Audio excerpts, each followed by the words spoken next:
Hey everybody, Danielle Hargenrader here. Welcome to another episode of Unleash Your Inner Diabetes Dominator. Today I am beyond excited to have Christel Aprigliano with us today. I'm going to read you her bio, then we're going to get into her story, and then we're going to talk about the Diabetes UnConference, which we're both kind of high off of right now, just coming down from coming home. So, diagnosed at 12 with type 1 diabetes, Christel works with other prominent diabetes online advocates, organizations, and companies to heighten public awareness and create meaningful, positive changes in the diabetes community.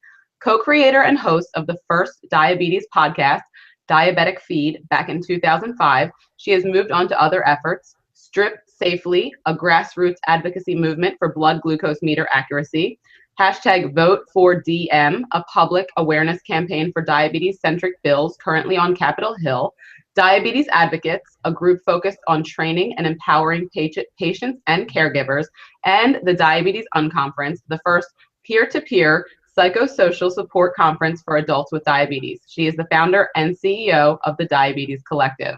Christel, thank you so much for joining us today. How are you? I'm wonderful, Danielle. How are you? I am beyond excited and just happy to have you here. I get to see you again. It's like I'm back at the conference. So what we're going to do is we're going to chat a little bit first about you. We all want to know more about Christel. So why don't you tell us a little bit about your story when you were diagnosed and kind of the path that you took from then to now? Okay. So as you know, I was diagnosed at 12 and a half. I'm the only person in my family that, as far as we know, has ever been diagnosed with type 1. Although I do come from a family that has a whole series of autoimmune disorders. So after being told later on that it's an autoimmune disease, it made a hell of a lot of sense. So I was very fortunate because I grew up in the New England area, so I was able to have my training and all of my care at Joslin Clinic. And I think that I was fortunate because I was never told, no, you can't do this. No, you can't live as normal a life with diabetes as possible. And yet at the same time, even with the best medical team that I thought was possible, being a teenager and being a young adult with diabetes makes things, I think, a little bit more difficult. And so there were some bad habits. There were some bad times. It was tough. And in my late teens and early 20s, you can call it what you like. It was skipping shots for me back then, but then I guess the formal diagnosis these days is diabulimia. And I was, again, saved by a crack medical team who understood that diabetes wasn't just about numbers. And they really looked at me as a person and was able to help me kind of find my path back. I started on an insulin pump in 1999 because I was stuck at an A1C of 8 and I couldn't do anything as much as I tried, I couldn't bring it down. And I will now have one of those pry it from my cold dead hands sort of things with insulin pumps. Which has made a significant difference. In terms of being connected with others, I did not know a lot of individuals with diabetes when I was growing up. The only individuals that I met were when I went for in-treatment sessions at Joslin Clinic, and then we would go on our merry way, and obviously before the internet. So when the internet first started becoming more popular to everybody, I found insulinpumpers.org, which helped me in my decision to find an insulin pump. And I realized that reading the testimonials from others and reading how they dealt with certain things made a significant impact in how my diabetes treatment plan progressed. When I came back to the U.S., I left for a while, came back to the U.S., and realized that I needed a little bit more than just what I was getting. I had lived my entire life as diabetes as a sort of a secondary thing, which I think is important. It shouldn't be your primary focus every minute of the day, but I needed a little bit more. And in a conversation that I had had with my then boyfriend, now husband, I was complaining about how there wasn't a podcast that was out there that focused on diabetes. And as John does quite frequently, he said, so what are you going to do about it? And the next thing we know, we had co-created Diabetic Feed. And I got to meet individuals, at least online, who were searching for the same thing that I was, which is connections. And finding out that I wasn't alone, which made a huge difference in how I viewed my own diabetes and my own path. So as the years have gone on, I have been graced with this wonderful community that is accepting of those who spend time in the community. And then in my particular case, I stepped back and didn't do anything in the community for a few years while I pursued career and other important things like having a baby, and who is no longer a baby anymore. She turns 4 next month. Wow. And so in that sort of opportunity to meet people face to face, we had a session about a little bit over a year ago at one of the conferences, a summit, and there was a brainstorming session, and they said, if you could do one thing in the community that you think would help, what would it be? And this idea had been kicking around in my head, is that all of the conferences that I go to, you have experts who stand up and they give great information, and then they have maybe a 5-minute or a 10-minute Q&A at the end. But you're not learning from the people who are sitting around you and sitting next to you, and that the things that sometimes you want to ask, you're not comfortable asking. So some of the great things that I learned at these conferences were standing in hallways or sitting in a bar or sitting next to somebody at lunch, these random connections that I would meet with individuals. And so I said, I want to have a conference where we just all talk to each other.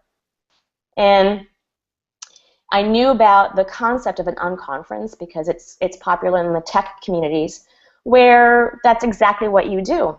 And the next thing I know, I'm signing a contract and I'm developing sort of plans and picking facilitators and starting up a 501c3. And the next thing you know, we have the Diabetes UnConference. And so that's where we're at today. We just obviously came off that, and there's a lot of things that are going to be happening in the next year in relation to that as well. Well, you've said so much, and I want to touch on all of it, but I won't say too much. But I mean, we have a ton in common. I'm the only person in my whole family with diabetes, type 1 or type 2, and there's no autoimmune diseases, so go figure. Because it's just like you never know, what's going to be, or where it's coming from. But yeah, I mean, I feel like just most of the time when we create something amazing, it's out of the necessity that we feel that we're missing it. Kind of like how you said that, the community and, you were missing that, and then you kind of just came together, you made the podcast, and then that kind of snowballed into the next thing and the next thing and the next thing. And the unconference is kind of like the next iteration of awesomeness out of your, desire to connect with other diabetics. And I feel like we all want that. And I had the same experience where I actually didn't even know anybody. I was diagnosed at 8, and I didn't know anybody else who was diabetic until I was mid-20s.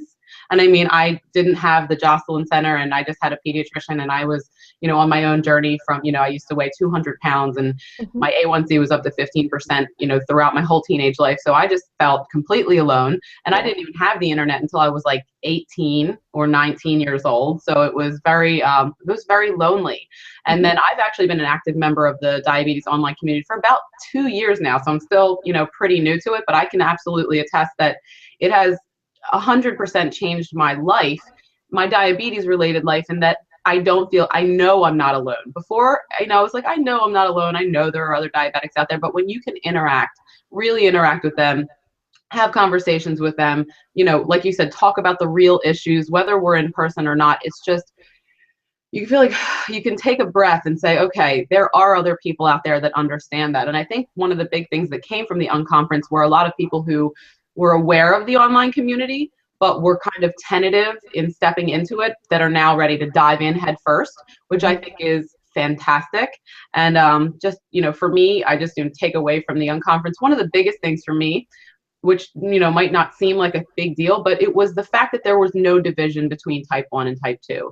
And I feel like that's a huge hindrance to our ability to move forward and make progress, spread awareness, and advocate, because Yes. like, oh, well, are you advocating for type 1 or type 2? No, I'm advocating for diabetes awareness. It doesn't matter. So I'm just grateful that that wasn't, we had to be type 1 or had to be type 2, because I've always had an issue with that. And I think that that was a big deal. So thank you for bringing that to light.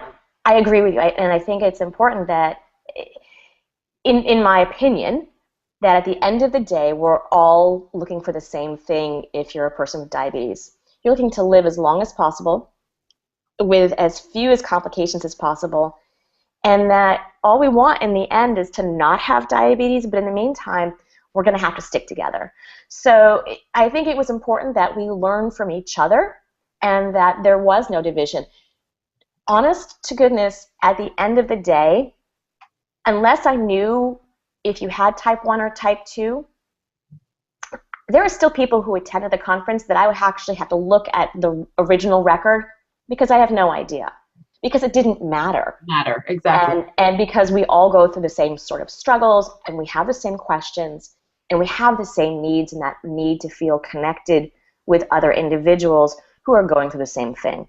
Absolutely. And I think another part of that is that people don't realize, and if there are people out there that are watching that are feeling that, and I know that there are a lot of feelings around that, because especially for parents of children with type 1s who get sometimes, basically the comments that get made to them by external sources are just, it's ignorance. People don't know, they're not aware, and they get defensive. But at the same time, if it weren't for the type 2 diabetics that are 95% of the 100% of us being diabetic, us type 1s would be sitting here in the dark wishing for this tech and all the things to happen, because this is happening because there's so many more of them. And I'm grateful for that, because I've just had a pump. I'm coming up on my 1-year anniversary with my pump after manual daily injections for 23 years.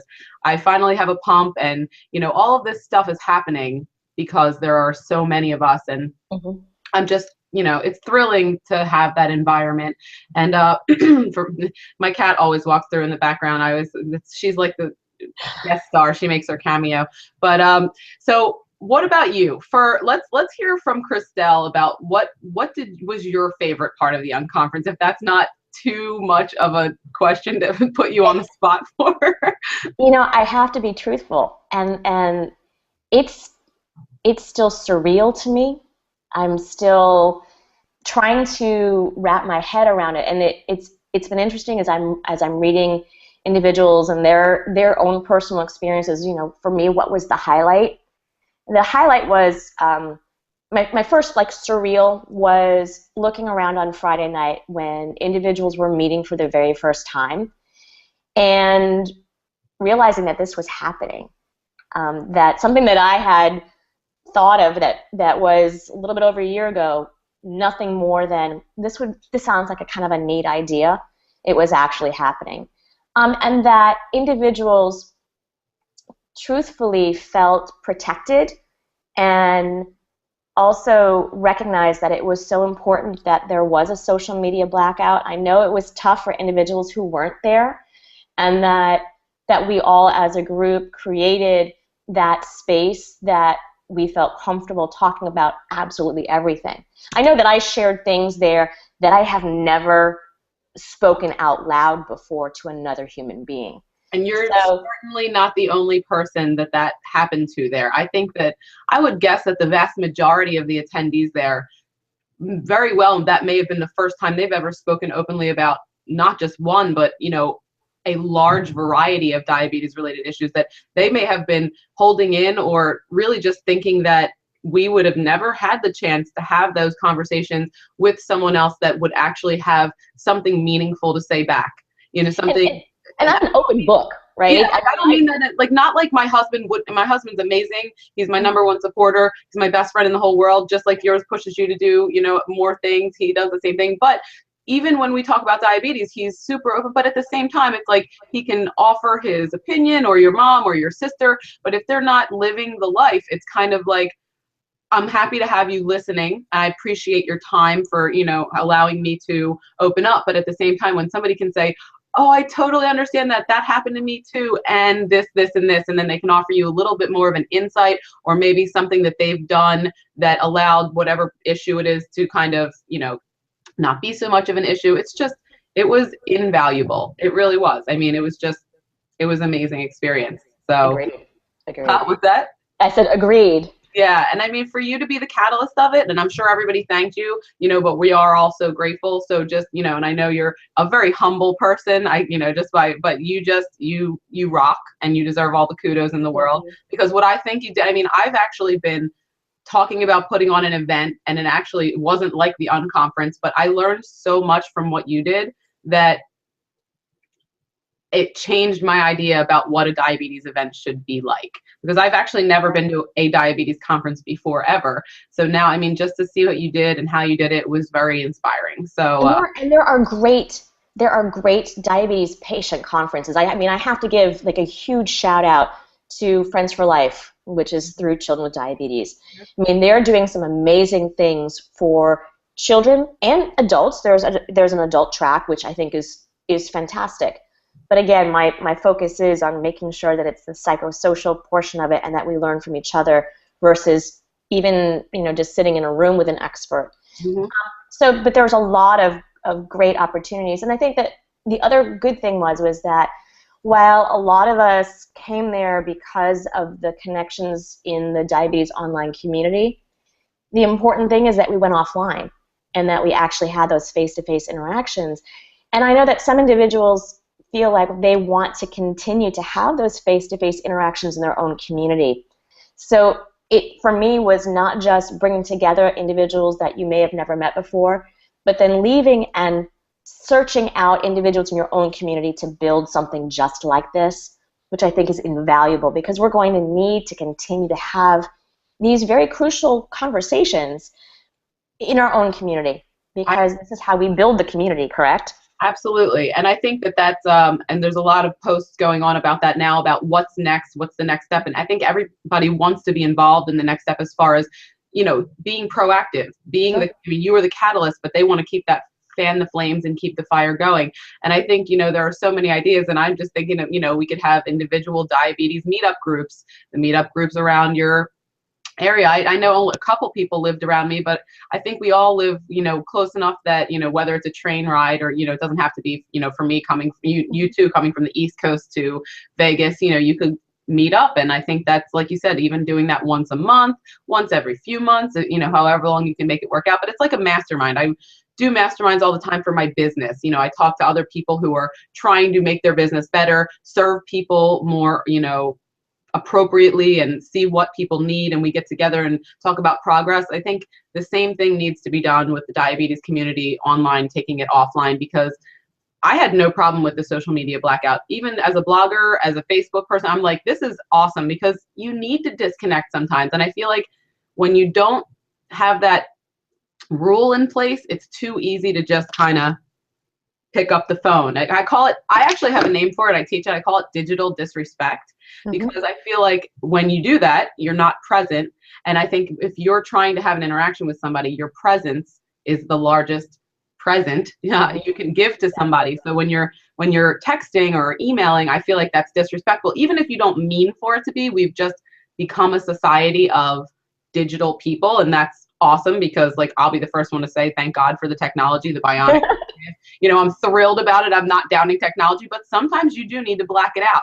You need to separate yourself from it so you can get that nagging thing out of your mind, like, oh, I got to check Facebook, oh, I got to check my email. It's like, no, you don't, because the world's not going to come to an end, right?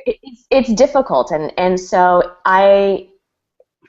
perhaps the best thing that happened there was the fact that everybody was present, and whether they were sharing or whether they were listening or whether they were just absorbing, the fact was that everybody was in that room because they wanted to be there, and that they made that the focus of their time there. So I was thrilled, I was honored. I mean, and a lot of it was that I felt safe. Yeah.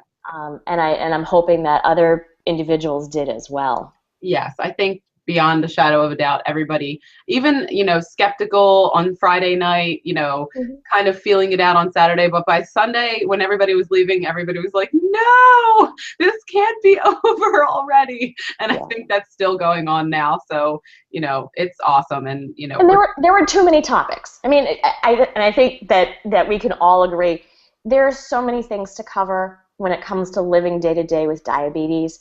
And I also recognize that for us, there's just so many things that we wanted to cover, and there's just not enough time. Even a day and a half that we had physically in those sessions was not enough time. And I already had somebody who said, what about if we make it 3 days or even 5 days? We could make it 5 weeks and it wouldn't be enough time.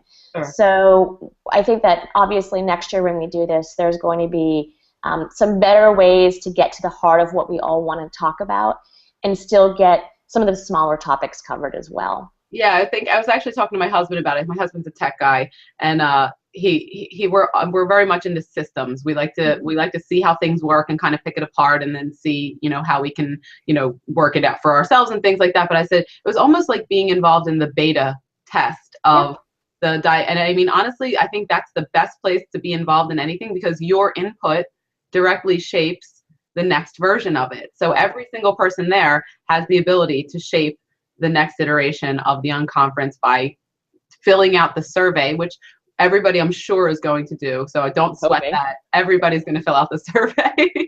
And I mean, I just think it's just so awesome. And I mean, honestly, we could probably sit here and talk about this for hours and hours on end.